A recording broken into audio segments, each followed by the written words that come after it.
Are you trying to figure out how to get things done? Are you trying to look for knowledge that can actually help you do something, be better at what you do? Hi, I'm Joyce Mbaya, founder of Zydii, where we provide affordable online courses for Africa. This is the place for you, the Zydii podcast, where we have inspiring conversations with amazing people. And the ultimate goal is to help you know more so you can do more. Love in a time of cholera. No, love in a time of capitalism. Also known as commercialized love. Commercialized love. So maybe I pick up something. Mm-hmm. I saw an article today and they were talking about how the Mzungus, the white men, have ruined love for Africa because they have that money thing. And sometimes when you look at love and then you see people that are in love that have divorced, then you wonder if it's all worth it. So to your mind, you're thinking, should I sacrifice the money for the sake of love? Yet the people that have sacrificed have divorced. So then this affects the views of many people to just go for that money thing. At least you're able to take care of yourself. And as we know, you come first, even in relationships, even when couples, for me, the way I've been married, even when we take photos with my wife, the first person I look at is me when I'm looking at a photo, right? That is the truth. We're innately selfish, yeah. Yeah, even when I take photos with my kid, I check myself first, like, how did I look? Even before I share it. If I don't look good and the kid looks good, I either crop it out or I don't share it. So now that we have that self-love, and which is very important, because then without self-love, you will lose your identity. You will not know who you are. And if you don't know who you are, then you will not be able to function. But then sometimes it can be taken to the other extreme, when the pendulum swings far right or far left. Then now again you say, because I love myself, I don't want to go through the love hurdles. You know, love comes with a sacrifice. You have to sacrifice. You have to compromise. But if there is a way I can get money and enjoy myself, then love can wait. So maybe I will stop there for now. Yeah, I think it's a good point. And maybe for me, I'm trying to understand what transactional. To me, I think it's the more developed and the more capitalistic we are becoming, I think we are more individualistic in a sense, because we start to see ourselves, as valued for what we have and what we can provide. And there's this book I read, an anthropological book I read a long time ago, and I forgot the name, but I was like comparing how you see when these two cultures would clash, and you see like Westerners coming to like Africa or in places that mostly had hunter-gatherer communities. You'd see the philosophies these people usually had, and the philosophies these people had were more in line with what we could describe traditional love as. And in a way, like for instance, they'd say, when they ask the questions about storing food, they'd say the best place to store my food is in my neighbor's stomach. Because wow, yes, yeah, that's a good saying. Yeah, so there's always that. So you find these communities, but still, my question is, I still asked myself was it still a transactional thing? Because in a way, back then we knew I needed the other person to survive. So my survival is dependent on how I treat everyone else. Back then, an individual could not take care of himself. They needed the tribe, the community, and everything. So that's how they survived. So was it still transactional? Because now my value is determined by what I bring to the table. Back then, ilikuwa, if a kid goes out to hunt and they bring a big catch, the the elders never praised him so that it doesn't get to his head and the kufikiria that's the value he has. It was just, okay, great. This is what is expected. Exactly. You're providing Yeah. So they had a more socialistic outlook on everything. Maybe nimeenda on a tangent, but that idea of me having money, and money is what will get me everything I need. I think imeanza to play a bigger part into how relationships work out these days. Yeah. Oh, so many points. In fact, I should have been writing down. So, several things picking up from that. And I liked how you called it transactional, right? Transaction is not necessarily a bad thing. It's what are the foundations upon which those transactions are built, right? So you still had to pay dowry or go through some form of challenge so that you can win. Like you could go get the woman. There was still some form of transaction, but in those days, it was like a means to an end, where it's not that they want the money, but so much the relationship. So in fact, even when you talk about dowry in these days, if we're bringing it back to like love and whatnot and commercialization of love, is the root of dowry was supposed to be, it's a whole celebration. And you're not supposed to pay all the dowry at once, because that's not what it's about.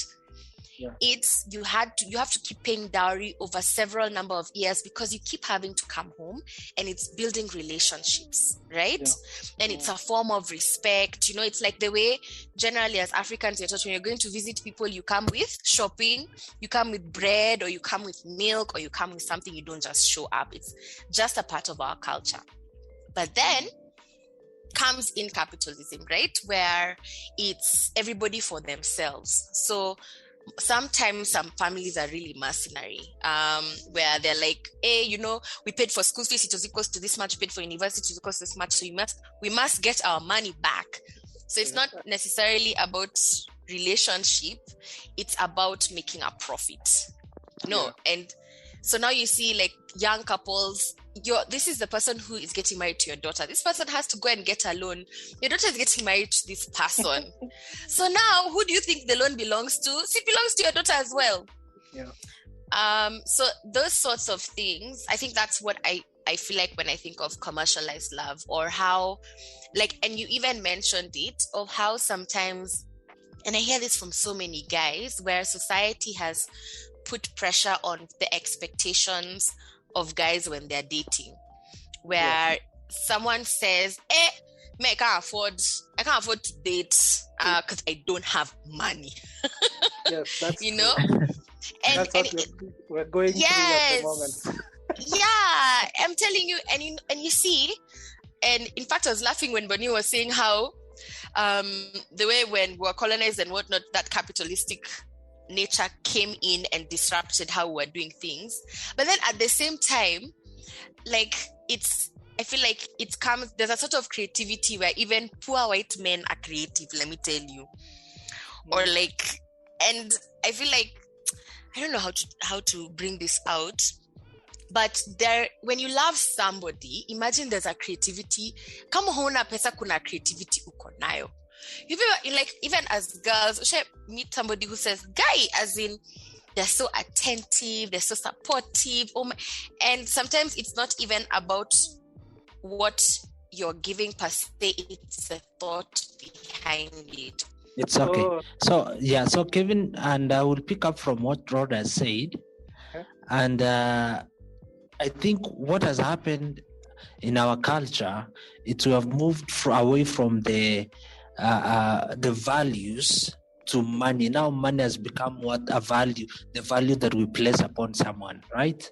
Yeah. Instead of their core values, like who they are, do they have the potential? Can they become something? Instead of us now looking at people like that, nowadays you have to have that cash at the moment. And as Rhoda was saying, that it's very hard for us guys right now to start dating if you don't have money. But to be honest, that is the truth. Even for me, before I got married, That is all I thought about. I was like, I need to get money, right?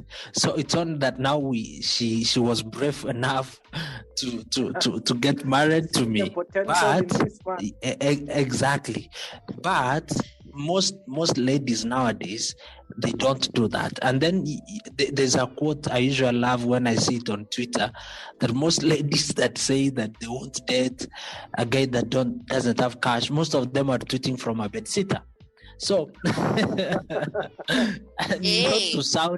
to sound abusive, but that shows you like we have moved our mentality from the values that the person brings to the money that they have at the moment.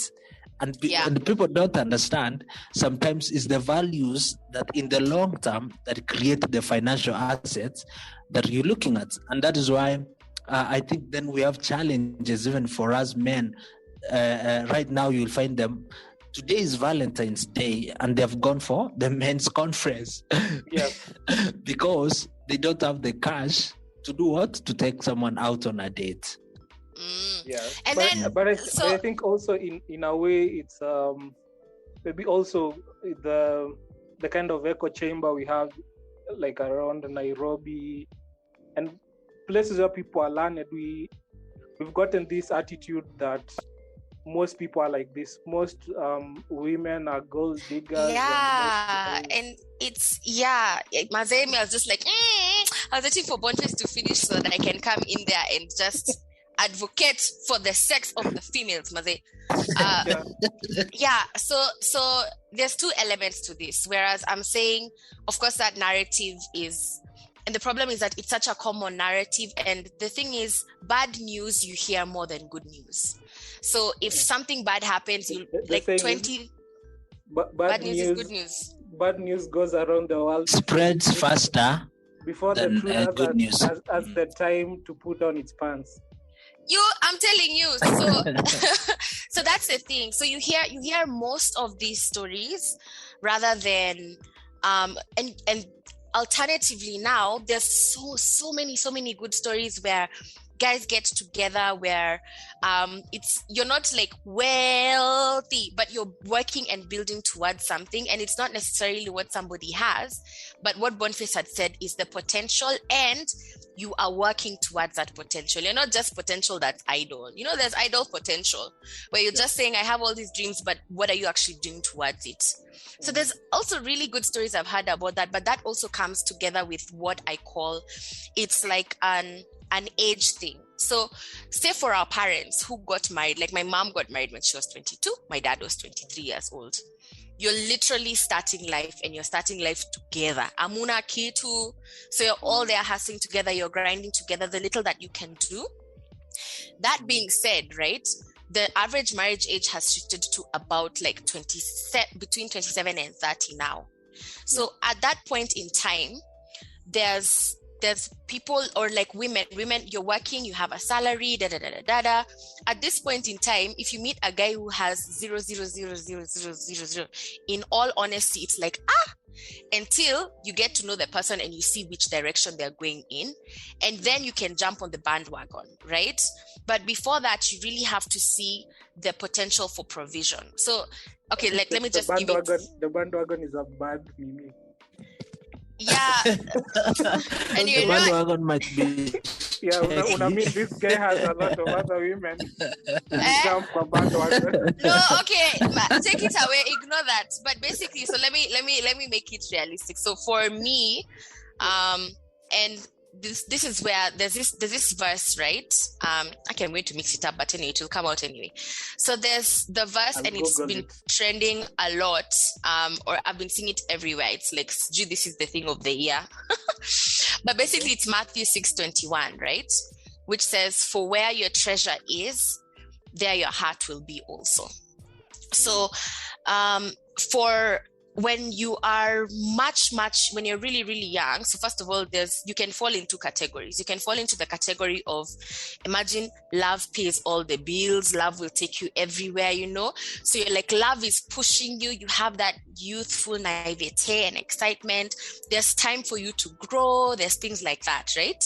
So when you are at that point in time, where your treasure is, mapenzi, It's like love. That's where your heart is, because what you treasure is like the emotion. And guys are in school, you're unalipiwa college if you have, or you have a loan paying college or something, but there's less responsibility. So then when you're in there as well, now as you're growing, it's either you evolve into my treasure is money, where money is equivalent to provision, right? So you're thinking, we can't be out here struggling. But the problem is that when it's just looking at money, that's where now you find the gold diggers live, because their heart is where the money is. Because they're just like me, I just want the money, the provision. You don't care how that provision is happening. You don't care about values. You don't care about anything. But then now you also have the school of thought of, by the way, it's like, what are your values? What do you believe in? Which direction do you want to go in life? Because as you're taking that direction, imagine the others will keep coming on and keep getting added on. So you fall on either direction. I see provision. It's not provision now. It's provision because we'll work together. I can see where you're going. I can see how you'll provide, and you're working towards it, versus, I just want a guy who's ready, made, and whatnot. And you see, the danger with just the treasure of money is because people forget that imagine money comes and goes. Money comes and goes. What are you left with? So now it's like this guy, the only thing he could do for you is he was taking you on trips. You guys never had conversations. He was buying you trinkets. And you're like, you can do whatever you want as long as you're paying for my bills and whatnot. You decide, let's get married because they always have money. This guy loses everything. Kila kitu. You guys have no relationship. There's no foundation, nothing. So you break up, and then now you go looking for the next person until you learn your lesson. Because let me tell you, even if gold diggers don't tell you, kila mutu at some point, they learn their lesson, whether it's now or whether they're 60 years old, because the world works in different ways. So when I think about commercial love or commercialized love, that verse is usually the foundation of where your treasure is, there your heart will be also. So what is it that you treasure? Do you treasure money because for you money equals security, but you're not really thinking about the fact that there will be times when there will be no money? You can't be a billion, like even the billionaires go into millionaire point at some point and they'd say, I want to buy the island for you, maybe like in 5 years. Or is it that you are looking at, because when you look at somebody who has the values and they have a plan for their life, the provision will come in one way or another. And if you're aligned towards that purpose, that comes together. But then, as in the way all these narratives of they have to have money, and but then it's like oh my God, what's that chick called? The blonde chick who was who killed herself and was JF Kennedy's mistress. What is her name? Marilyn Monroe. Marilyn Monroe. She said, okay, this quote is so hilarious. It's like, so it's like a girl being pretty. It doesn't hurt if she's pretty. When you like, it doesn't hurt. You go for her because she's like, you like her and everything, but if she's pretty, isn't it wonderful? So the same thing is like, if a guy is wonderful and he has money, it's like, hey, why not? Yeah. What you have said, Rhoda, I saw a quote. There's this documentary that came out. Is it Tinder Swindler? Yeah, wait. Hey, I watched this. There was a quote on social media. There was a quote that said, "A pretty girl is like a guy that has money." What you have said. Exactly. I'm just quoting what Rhoda you have said. Yeah. So, exactly. So it's transactional. It's like, so should we all say that all men are vain?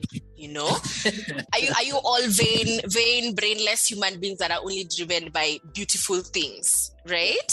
It's like it's the exact same thing, because that's how you are built to, like, you're like, oh, beautiful, pay attention.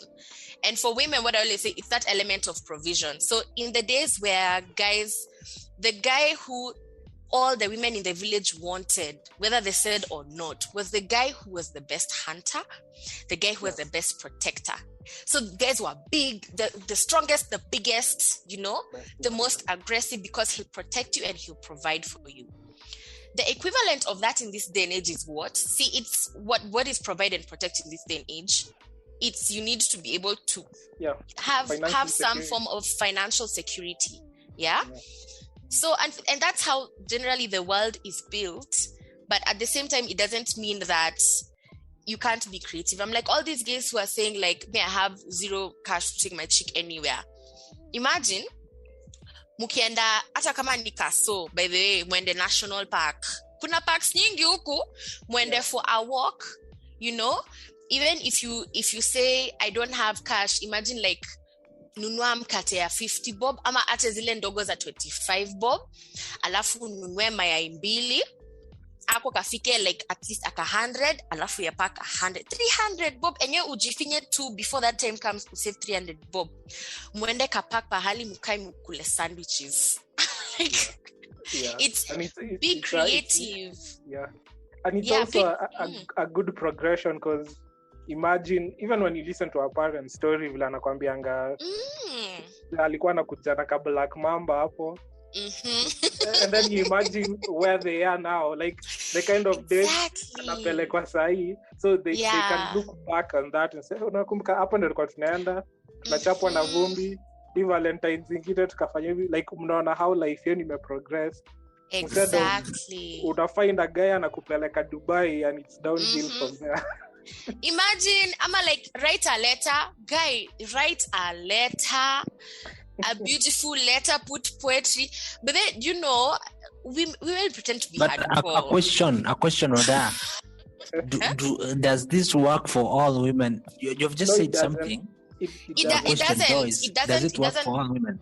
It doesn't work for all women. So the thing is, pia wewe ujue. Like when you're trying to date somebody, is be wise.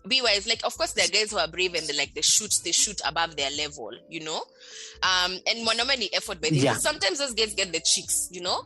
But it's also like, who will match you, whose values match you. Because if you find a chick whose values match yours, imagine that Chile, even if she sees the struggle, she's not gonna leave you because of the struggle, because she's not looking at that struggle right now, and she's looking at all the other elements other than what you bought her. So if you find somebody with similar values to you, so it's about value alignment, right? It's about value alignment. Because you might okay. Oh, Bonnie, you wanted to say something? You can finish. I just lost that thought. It's okay, you can ask a question. So, but I think yangu pia inaenda kupotea. Isipotee. The nini. But I think the struggle is usually that bit of getting to know his or values, because like you guys said, beauty and money are things we can see like openly. Like, see vitu tuna have, but you could spend so much time on to So it's sometimes I think maybe how we go about it is, let me shoot for the things I'm seeing first, and then within that try to later. Can I add something there?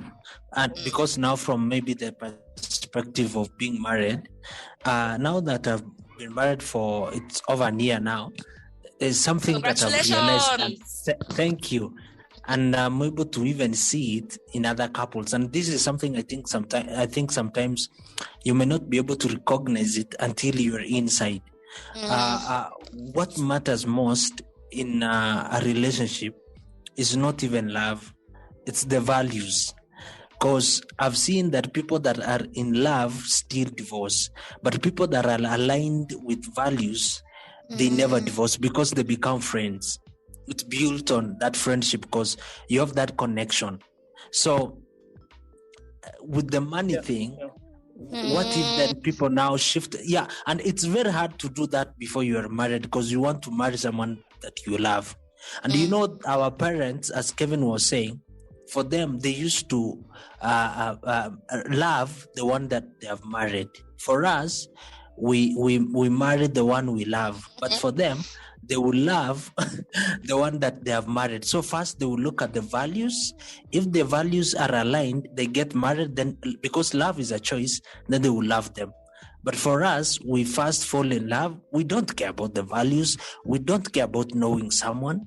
As long as they are able to take care of us, we can be able to get married. And then we begin to discover that our values are not aligned.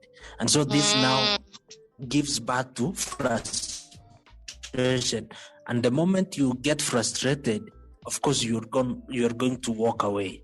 So maybe then we can have that shift of prioritizing values instead of the money and the love. Then those ones can come in. Yeah, because if our values are aligned, then we can be able to make something big out of it. I love that, Bonnie. So, for me, okay, continue, Kevin, before you lose your thoughts. I think I agree that, and maybe to add on it, I usually say for anyone, even if it's a friend or someone in a romantic relationship, I usually judge my friends or whoever according to how we handle things when we do not agree. That's how I usually if we usually try to solve the issue and not like tunaanza ku butt heads or anything. I usually say, okay, this is a good friend. But kuna wale everyone ako na ego yake, doesn't want to talk about anything. Yeah, those are not good friends. And I usually use that litmus test because I know as we grow older, as we come into encountering different things, we usually change. Our ideas about life and everything might change. But there are fundamental things about people. If it's people who genuinely try to have good relationships, even if the ideas change, what I've noticed is those things, finding middle grounds, are usually very constant. So I usually look into that a lot, and maybe I'm finding new people, friends. Yeah. I put my trust in. Yeah, so I love that because it's when I'm thinking, it's like you're fighting a battle against this huge commercial monster, and the only way you can ever defeat it is using like a sword of values. I like, that's the way I've thought of it. And also just Akimaze, the thought has gone away from me. It was floating there. Floating. Aki, guys, it was a good point. Yani, it's just dissolved as I was talking. You have infected me. As umekumbuka, why say something else? Samanga nikikumbuka. Yeah, and also another thing ni nimekumbuka. Okay, Sama. Aki, before it goes. So Kevin, you had asked, so if say money and beauty, those are things that you see first, right? So how do you get around it? Imagine, I think the older I get, the bolder and more confident I get to just have uncomfortable conversations and have them early. You'd rather have those uncomfortable conversations, get them out of the way. Ask the questions, ask them. So, what are your values? And they're like, oh, what do you mean? Da, da, da. Like have a full discussion about, so what do you believe in? Where do you stand on this or that? What are your thoughts about marriage? Imagine, and sometimes they'll say, oh, it's too much, too fast. So if nothing else, if you're starting with the foundation of friendship, which I think is a good place to start, ask somebody about their values, and not just ask them about it, but also pay attention to how they act, because people can use words very easily. Pay attention to how they act. Are they kind? Are they humble? Are they honest? And you pick up values also on their opinions on certain things. So there's some people you'll have a conversation with, and I'm just like, guy, I can't even. I remember there was and also like whoever is in their circle. So you hang out with a bunch of them together, so several things, and you hear someone saying, they're like, wait, me, I'm telling you, if I got that job in that office, that political office, nita kula, alafu sasa nijenge nyumba huko sijui wapi, alafu sasa nita retire. And I'm just looking, I'm like, so basically at the end of it, you are corrupt. That's something that does not bother you at all. It's because it's normal for people to get into office and kula. You think, me, I'll go and kula and do this. And it just shows you there's no honesty there. There's like, if something comes easily, you take it, So it's also picking up those cues from conversations and being very, very intentional about the conversations you're having with that person at the initial stage. Sometimes it's not even about asking them, so what are your values directly? Sometimes I can be direct, but sometimes just like, what sort of conversation are you having with this person about? Maybe it's like a random conversation about maybe like finance, the economy, something happening, about maybe you're observing a couple, you're like, oh, that couple looks, and they're like, eh. Then they put in comments like, people are never loyal in this. And some things, when you pick up small things here, and if they make you feel slightly uncomfortable, listen to it. Because that's a reflection of their values and things they might not say outright, or they might not even know this is a value that they have, but it's there. Like sometimes, you just meet people and you're like, hey, good people, like you vibe, you have conversations, and like, but they were aligned, you know? And it's usually weird because there are people who you meet who, talking to them, you might think they have good values, then through the action, you find these guys are not that good. And also the inverse happens. I know guys who, what they say, and the things they do are very opposite. Or a guy who is pretending to try and follow the norms of everyone, but really when he's when he's doing things, you're like, clearly what you're saying and what you're doing, you're trying to fit in, which is a problem in itself, because people need to be self-assured, but it's a journey that they're taking, and you can see what their actions are. So I feel like it's just, let's say, praying for discernment, and also listening to your gut and being very intentional and not trying to ignore things because this person looks good, sounds good, smells good, is doing the right things and whatnot. Because that's the only way to get away from this. But that thing of lazima wakwena, it would be nice if they had money, because you're like, hey, mazetu kuku tuna hustle.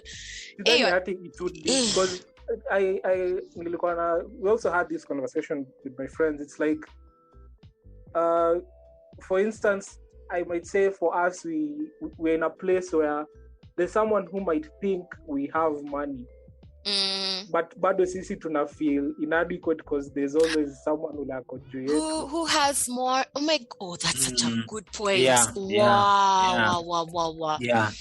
So I don't see ever being at a place where ndasema mtu akona they're well set, they have everything. When you get into that perception, when you get into that lifestyle, we'll start seeing, okay, so he's not the richest still, I can do better. If that's the main goal into finding security in a relationship. Oh, and I'm telling you, it never ends. It's a black hole, which is why somebody will become a millionaire and then say, hey, I've hit 1 million shillings, but hey, I'm chill. Let me you're always aiming for more and more and more and more, and it never ends. That's a really good point. Yeah. I think is a Parsi who is called Paul Washer. I was watching some of his videos and how he was talking about that idea of still having those old values in you that, for instance, if you're a man, always knowing your responsibilities to your family. So work, he was talking about work. If he knows there's maybe a job, he'll get a promotion, which he'll never get to see his kids as often as he wanted to. He doesn't take that promotion. Because I'll just, if my family is doing well, and I'll sacrifice that extra so that extra time I just put it in my kids. So it's like having such values. Yeah. And it's just thing of us just moving away from that idea of self, like Bonnie, how he was talking about going to the picture and looking at the picture is looking at himself first. Like just like how the Bible talks about it might look like something small, but the idea Jesus had about being a servant to everyone, being even the verse you quoted, I think the verse chapter 6 verse 33, it's about seeking first the kingdom of God and and all these things will be added onto you. It's like you have, so if your kingdom might be, if you're a Christian, it's heaven and God and all that. When that's the main thing you're seeking, everything else will be easy to say no to or to say yes to. It's just that you have a destination where I'm going. If it's going against what I'm trying to be, I'm trying to become, I want to choose it. And it's like be rooted. What is your foundation, so that when all these things come, and even if you're chopped down, at the trunk, like will you still be able to get back up and grow? What is your foundation? Yes. So they have that. Just every day just try to put yourself in other people's shoes if you think you're. And I think maybe the best lesson ile nishai have in my life, I always try to look, and sometimes I make excuses for people, but it's maybe something happened. Like that's always the mindset that I have. But I don't know. Nimesahau point ilikuwa nini, but yes. So that means our brain juices are done. It is the evening, because we got things to do, places to go, meetings to have. So we need to end. So I think you guys can do closing parting shots. I don't have a parting shot. Wait, I have one. Just values, foundation, because all these other things, they can change. For me, I would say if you're married, love should be intentional. Let it be every day. Focus on it. What is love? To be okay. Love is where for Kevin, me, by the way I would define it. It's a good question. Let me define it because every person has their own definition. For me, love is the value I place on my wife. She's very valued. Like she's very important to me. So it's the value that I've placed on her. Like she comes first before anything else. So because of that, then that means every day she has to come first. When I think about anything, for example, as Kevin has said, can I forgo something, maybe a bigger job or money for the sake of her? Is that value that I placed on her that will make me forgo other things because I want to keep her always first? So for me, I will tell you from a perspective of a married man is when staying married is easy, but staying happily married, it's work. It takes work. So be intentional, value your partners even during this period of Valentine's, but also even when it's not on Valentine's Day. So maybe my parting shot would be just the way you treat everyone else is the way you'll be treated by everyone. So if you attract bad elements, you'll also have bad elements in your relationships. If you attract good elements, you'll attract good elements in your relationship. Yeah, that's it. Powerful, fantastic. This week's episode has come to an end, but the fun doesn't have to stop here. If you have any questions, suggestions, or feedback, head over right now to Twitter and Facebook and like and share, comment, get involved. Let us know what you think, what you want to learn next, and join us next time.